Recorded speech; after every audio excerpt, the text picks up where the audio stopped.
नमस्कार मंडळी. तर घरोघरी मातीच्या चुली या मालिकेचा 20 फेब्रुवारीचा रिव्ह्यू म्हणजे भाग तुम्ही ऐकत आहात. तर काल म्हटलं ना प्रेक्षकांनो मी तुम्हाला की ही ऐश्वर्या 100% दागिने चोरणार. तर आज अगदी तसंच झालंय. सारंग रडत असतो की आता काय करायचं, पुढे कसं होईल. ऐश्वर्या त्याला म्हणते रडत नका बसू, एवढी मोठी संपत्ती आहे ना तुमच्याकडे, आईंकडे किती मोठे दागिने. अहो त्यांचे, माझे, जानकीचे, ऋषिकेशच्या आईचे, सगळ्यांचे दागिने त्यांच्या कपाटात.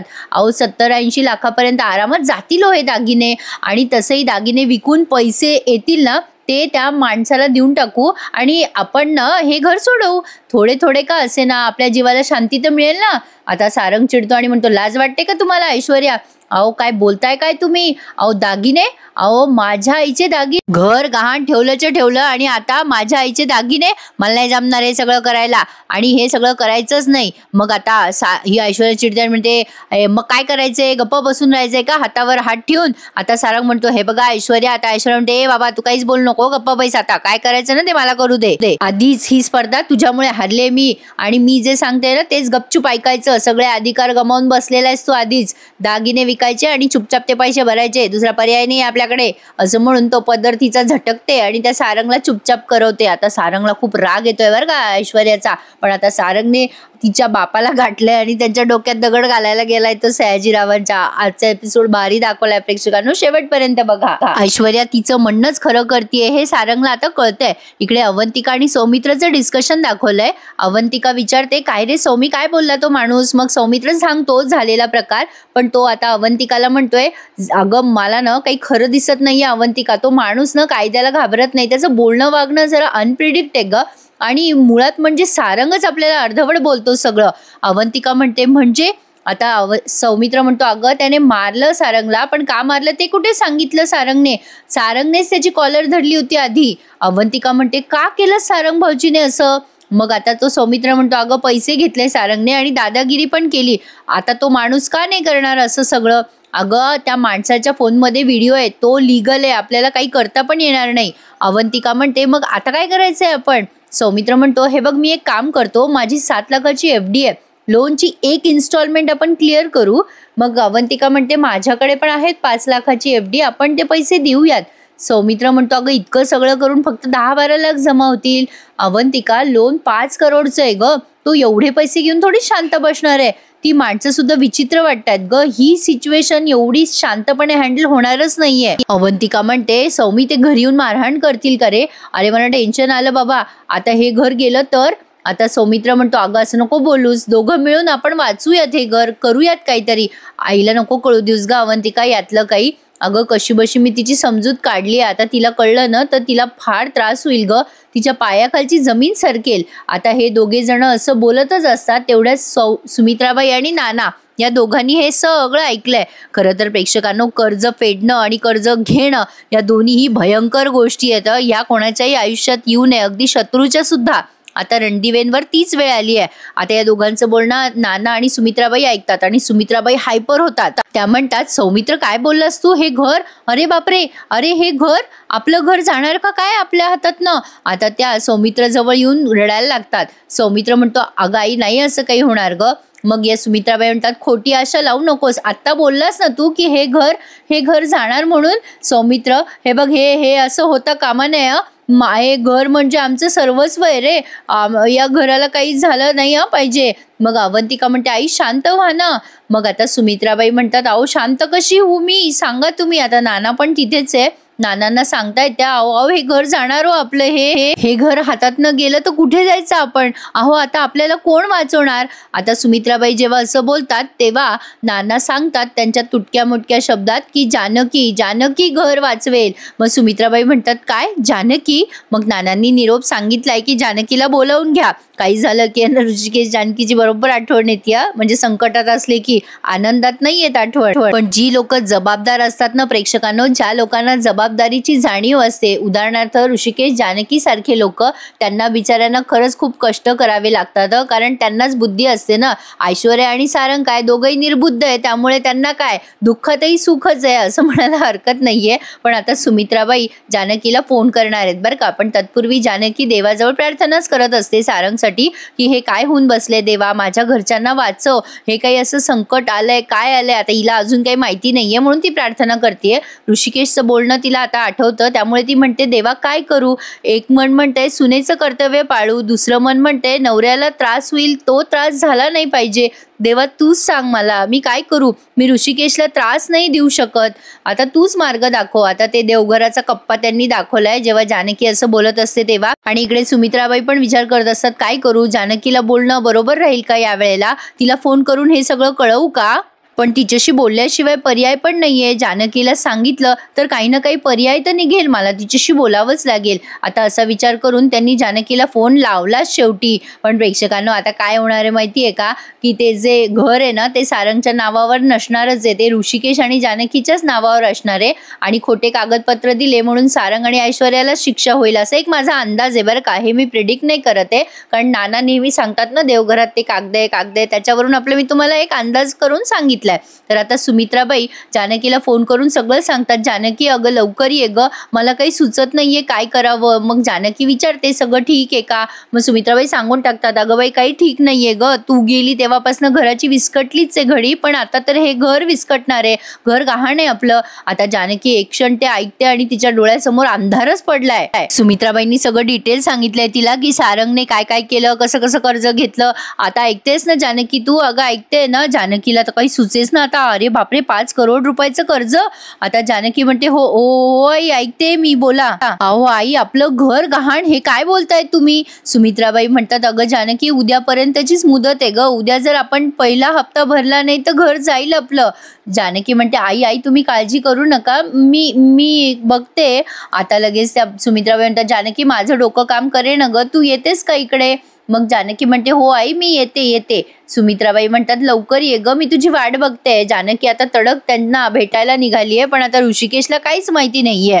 पण ऐश्वर्याने या दोघींचं बोलणं ऐकलंय. ऐश्वर्या विचार करते ही म्हातारडी आता जानकीला भेटायला चालली वाटते. आता ही म्हातारी गेल्यानंतर मी दागिने चोरूनच घेते, म्हणजे मलाही या घराचे पैसे देता येतील. म्हणजे ऐश्वर्या सगळा मोठेपणा स्वतःकडे घ्यायच्या विचारात आहे, म्हणजे दागिने सुमित्राबाईंचे चोरणार आणि मोठेपणा स्वतः घेऊन मिरवणार, मी कर्जाचे पहिला हप्ता फेडला म्हणून. पण आता बघा पुढे काय झालंय. जानकी निघाली यायला, पण त्यांनी तत्पूर्वी सारंग आणि सयाजीचं सीन दाखवलाय. सारंग आता बिथरलेला असतो, त्याने एक दगड घेतलाय आणि सयाजीच्या गाडीसमोर उभा आहे. ओ सयाजी विखे पाटील बाहेर या. आता सयाजी घाबरतो आणि म्हणतो ओ जावई बापू काय झालं तुम्हाला, फेका तो दगड, काय करू लागले तुम्ही. सारंग आता चवताळलेला असतो आणि म्हणत असतो मी तुम्हाला मारून टाकणार, तुमचं डोकं फोडणार मी. शेवटी ते सयाजीराव तो दगड बाजूला टाकतात आणि म्हणतात काय हो सारंगराव काय असा वेडेपणा करताय. सारंग म्हणतो तुमच्यामुळे मी कर्जबाजारी झालो, नाही म्हणून म्हणत होतो, पण मुद्दाम तुम्ही मला सह्या करायला लावल्या त्या कागदावर आणि आज हात वर करून मोकळे झाले ना तुम्ही म्हणता काय करणार आहे मी आता. मला फसवलं ना तुम्ही. सयाजीराव म्हणतात अहो जावई बापू शांत व्हा, बसू आपण एका ठिकाणी बोलू आपण, बसू शांतपणे. सारंग म्हणतो मला बोलायचं नाही, माझ्याकडे वेळ नाही आता, मला 5 करोडचं कर्ज फेडायचंय. तुम्ही केलं हे सगळं, मी आता तुमचं डोकं फोडेन असं म्हणून तो त्या सयाजीरावला टक्कर द्यायला निघालाय बरं का. आता शेवटी तो त्याला शांत करत म्हणतो अहो सारंगराव शांत व्हा, अहो मी काय करू तुम्हीच सांगा. अहो तुमच्या भावानं आधीच माझं कमिशन बंद केलंय, अहो बाजार भावाच्या थोड्याफार प्रॉफिटमध्ये माझे पैसे निघायचे वर कमाईत, आता मी कुठून पैसे आणू तुम्हीच सांगा, माझ्याकडे तर पैसेच राहिलेली नाहीये. हे बघा मी काही करू शकत नाही तुमच्यासाठी आता. सयाजीराव हात वर करून मोकळा झालाय. सारंग चिडतो आणि म्हणतो काही करू शकत नाही म्हणजे, तुमच्यामुळेच फसलो ना मी याच्यात, तुमच्यामुळेच कर्ज घेतलं ना मी, मला काही माहिती नाहीये आता 5 करोडचं कर्ज मी कसं फेडू सांगा. सगळं तुम्हीच केलं, तुम्हीच मला भरीस घातलं. सयाजीराव म्हणतात माझी काय चूक आहे जावई बापू, अहो मला असं सांगितलं होतं म्हणून मी केलं. अहो ऐश्वर्या सांगत होती पैशाची गरज आहे म्हणून मग मी आणलं तुमच्यासाठी तो माणूस, तुम्हीच सह्या केल्या ना जावई बापू. आता सारंग म्हणतो हो चूक माझीच झाली, फोडा खापर माझ्या डोक्यावर, मीच सह्या केल्या ना. देवा आता मी काय करू असं म्हणून सारंग मोठ्याने रडायला लागतो गाडी समोर. सयाजीराव आता त्याच्यासाठी पाण्याची बाटली आणायला गेल्यावर का गाडीतनं तो पाणी आणतो आणि सारंगला देतो, पण सारंग ती बाटली पण फेकून देतो आणि मोठ्याने गळा काढत रडतोय. देवा सगळं संपलं रे आता, देवा देवा, आता मी काय करू? मी कुठून आणू 5 कोटी रुपये? कुठून आणू? कसे आणू? सयाजीराव म्हणत असतो, शांत व्हा जावई बापू, शांत व्हा. अहो होईल काही ना काही. हे बघा, माझी पोरगी खूप हुशार आहे, तिच्याकडे एक से एक आयडिया असतात, ती काही ना काही करेल. तुम्ही रडू नका सारंगराव, शांत व्हा. पण सारंग कसला शांत होतोय, त्याच्यासमोर आभाळ फुटले. प्रेक्षकांनो, 5 करोड रुपये काय थोडी रक्कम आहे का? पण यांनी एवढे पैसे कुठे खर्च केले तेच समजलं नाही मला. पण असो, आता हा सीन पूर्ण केलाय त्यांनी. आता ऐश्वर्या सुमित्राबाईंचे दागिने चोरायला म्हणून त्यांच्या खोलीत जात असते गपचूप. पैशाची वेळ आली की कोणी कोणाचं नसतं प्रेक्षकांनो, हे पण तितकंच खरं आहे. आता या ऐश्वर्याला ही हटकते अवंतिका, काय ग ऐश्वर्या कुठे चाललीस? ऐश्वर्याला येतो राग. ती मनातल्या मनात म्हणते, आली पांढरी पाल आडवी मला. आता अवंतिका म्हणते, ऐश्वर्या मी तुझ्याशी बोलते, काय ग आई कुठे आणि तू काय करतेस इथे? मग ऐश्वर्या म्हणते, मला नाही माहिती आई कुठे गेल्यात आणि तुला काय करायचं ग? मी काहीही करील, तू काय माझ्यावर CID सारखी वॉच ठेवतेस का? अवंतिका म्हणते, ऐश्वर्या नीट बोलत जा. ऐश्वर्या म्हणते, नाही बोलणार, चल काय करशील तू? अवंतिका म्हणते, हे बघ ऐश्वर्या नीट बोल, मी तुला विचारले की तू इथे काय करतेस आणि आई कुठे आहेत? ऐश्वर्या म्हणते, काय आहे ना, माझं सकाळपासून फुगडी खेळायचं मन करत होतं, खेळायची आहे मला फुगडी. तू खेळतेस का माझ्याबरोबर फुगडी? काय ग रिकामे प्रश्न विचारतेस LLB, तुला काही कळत नाही का? मला काय माहिती आई कुठे आणि तुला कशाला पंचायती आहे मी काय करते वगैरे? हे बघ, तू तुझं काम करत जा ना. तुला प्रश्न विचारायची हौस असेल ना तर घरात नाही पडून राहायचं, कोर्टामध्ये जायचं, कोर्टात मध्ये मध्ये हजेरी लावायची, म्हणजे कसं तुझं मन शांत राहील. अवंतिका म्हणते, काय ग ऐश्वर्या एवढ्या वेळेला तोंडावर पडतेस, पण तरी सुद्धा तोंड वर करून किती बडबड करत असतेस ग आमच्याशी? तुझी काही जिरतच नाही अजून सुद्धा. एकतर नको तिथे घर गहाण ठेवून इथे आम्हाला त्रास दिलाय. तू न अगदी होपलेस आहेस. अगं जनाची नाही तर मनाची तरी थोडीशी लाज ठेव ग ऐश्वर्या. अगं तुझ्या आगाऊपणामुळे या घरावर ही परिस्थिती ओढावली आहे. किती त्रास होतोय आम्हाला सगळ्यांना याची कल्पना तरी आहे का तुला? अगं किती टेन्शन असतं आईंना सुद्धा, त्या घरभर फेऱ्या मारत असतात. खरंच काय करावं ग तुझं ऐश्वर्या? मग ऐश्वर्या म्हणते, चल ग चल, ही लेक्चरबाजी माझ्याकडे नाही करायची, तुझ्या नवऱ्याकडे करायची. आली मोठी, आली आईची काळजी घेणारी. मग आता अवंतिका म्हणते, हॅलो चल, मलाही तुझ्याशी वाद घालण्यात शून्य इंटरेस्ट आहे, त्यामुळे गुड बाय, असं म्हणून ती ऐश्वर्याला बाय करते आणि तिथून निघून जाते. पण आता ऐश्वर्या विचार करते, ही पोरगी पागल आहे का? ही पण ना LLB. पण असो, आता मला माझं काम करावं लागेल, म्हातारा सुद्धा झोपलाय. आता असा विचार करून ऐश्वर्या सुमित्राबाई आणि नानांच्या खोलीत शिरते ते दागिने चोरण्यासाठी. आता तेवढ्यात अवंतिका पुन्हा माघारी फिरते, तिचा मोबाईल विसरलेला असतो म्हणून. आता अवंतिका विचार करते की म्हणजे आधी ती तिचा मोबाईल घेऊन येते बरं का, तिच्या रूममध्ये जाऊन, आणि मोबाईल घेऊन ती खाली येते. तोपर्यंत ऐश्वर्या दागिन्यांची शोधाशोध करत असते. पण ऐश्वर्याला सगळीकडे लॉकच दिसते, प्रत्येक कपाटाला कुलूप लावलेलं होतं, त्यामुळे ऐश्वर्याला काही त्याची किल्ली सापडलेली नाहीये. आता अवंतिका खाली येते तेव्हा तिला नानांच्या खोलीचं दार उघडं दिसतं. आता ती नानांच्या खोलीत जाऊन बघते तर तिला कोणीच दिसत नाही. ऐश्वर्या तिथे लपलेली असते जेव्हा अवंतिका नानांच्या खोलीत येते तेव्हा, म्हणजे नानांना ऐश्वर्या दिसू नये ना म्हणून. पण आता पुढे बघा प्रेक्षकांनो, मस्त एक ट्विस्ट आलाय.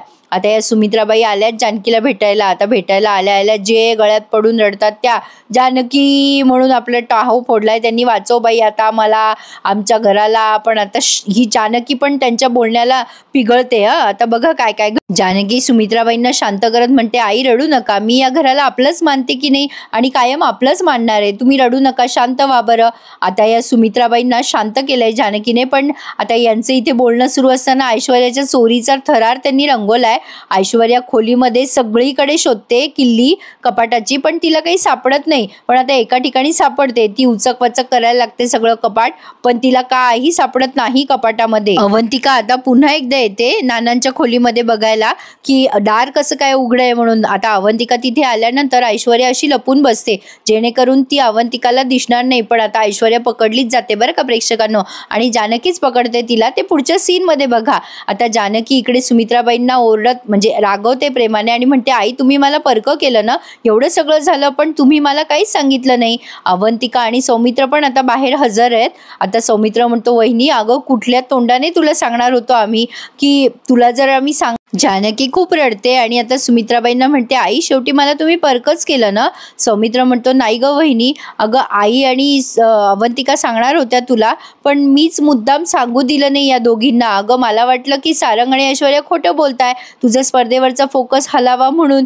तू स्पर्धेमध्ये हरावीस म्हणून. मला हे नको होतं ग. मग जानकी म्हणते, भाऊजी अहो असं का बोलताय. मग अवंतिका म्हणते, वहिनी ऐश्वर्याने हाताबाहेर गोष्टी नेऊन ठेवल्या आहेत, तो सगळे पैसे घेतलेत एका सायको माणसाकडनं आणि तो आता ऐकतच नाहीये.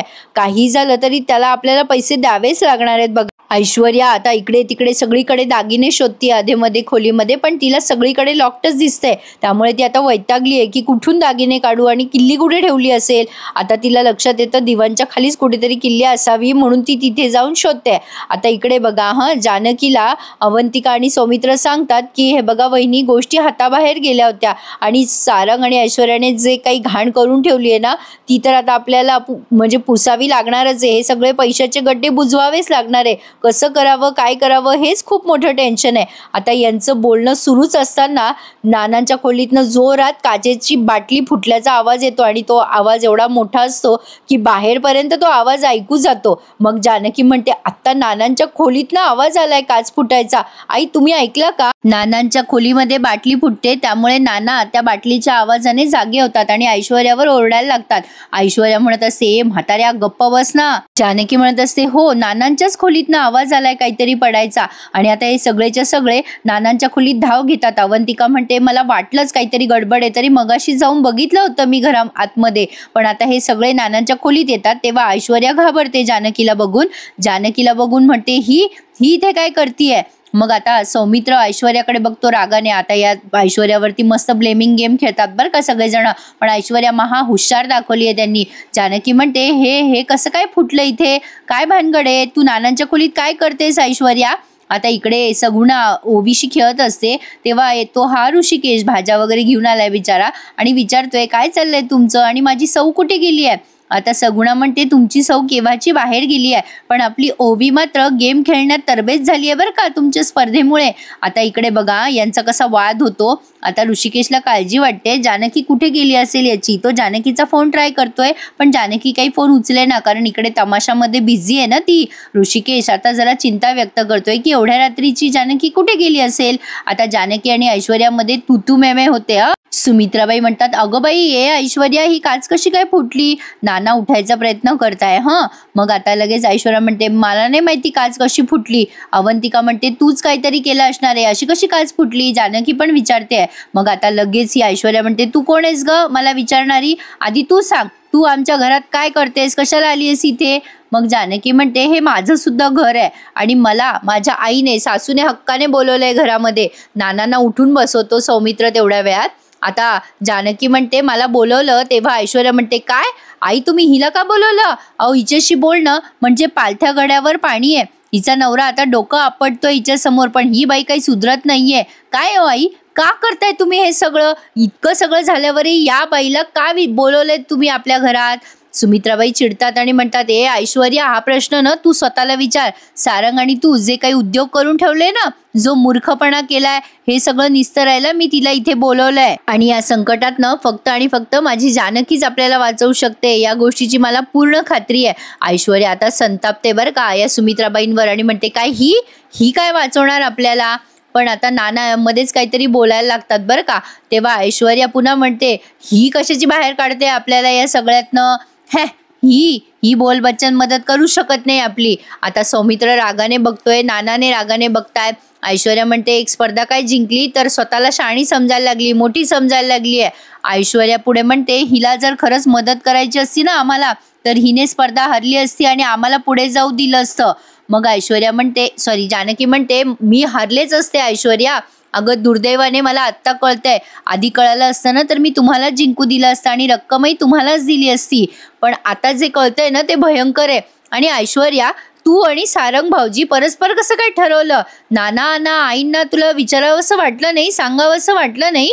मग ऐश्वर्या उद्धट सारखी म्हणते, कशाला सांगायचंय. या घराचे मालक आम्ही आहोत, मी आणि सारंग. यांची काय गरज आहे विचारायची आम्हाला. आता मात्र जानकी आणि नानांना खूप राग येतो, सगळ्यांनाच राग येतोय. ऐश्वर्या म्हणते मुळात आमच्या घराचा प्रश्न आहे, तू कशाला मध्ये मध्ये नाक खुपसतेस ग. आता जानकी चिडते आणि म्हणते ए ऐश्वर्या, हे घर माझं सुद्धा आहे, आता तरी सुधार. अहंकाराचं पाणी नाकापर्यंत आलंय तुझ्या, तरी तुला शुद्ध येत नाहीये ना. मग आता नाना काहीतरी बोलायला लागतात, तेव्हा जानकी त्यांच्याकडे बघते, पण आधी म्हणते तू नानांच्या खोलीत काय करतेस, काय त्रास द्यायला आली होतीस का नानांना. आता ऐश्वर्या घाबरते आणि म्हणते नाही ग ए बाई, मी कशाला त्रास देऊ. नाना मध्ये मध्ये ओरडायला लागतात. आता ही घाबरते ऐश्वर्या बरं का नानांमुळे. जानकी म्हणते बघ बघ नाना तुझ्याकडेच बोट दाखवताय. सौमित्र म्हणतो ऐश्वर्या खरं खरं सांग कशाला आली होतीस. मग आता जानकी म्हणते बोल ना बोल, कशाला आली होतीस. अवंतिका पण म्हणते बोल ना, का गप्प बसली आहेस. मग ऐश्वर्या म्हणते ए LLB, तुझं थोबाड बंद कर आणि ही CID दुसरी बिनपगारी जासूस सारखं आपलं विचारताय कशाला आली कशाला आली. मी इथे आले कारण मला नानांच्या खोलीत काचेची बाटली फुटायचा आवाज आला, म्हणून मी चेक करायला आले. नाना बरे आहेत का, नानांना काही झालं तर नाही ना. सौमित्र म्हणतो तुला नानांची फार काळजी आहे ना, मग नाना तुझ्याकडे का बोट दाखवताय. सौमित्र म्हणतो तुझ्या चेहऱ्यावरच कळतंय काहीतरी गडबड करायला इथे आली होती, बऱ्या बोलाने सांग, नाही तर विचारू का नानांना एक एक शब्द. मग अवंतिका म्हणते हो एक्झॅक्टली, ही बदमाशच आहे, काहीतरी करायलाच आली होती इथे.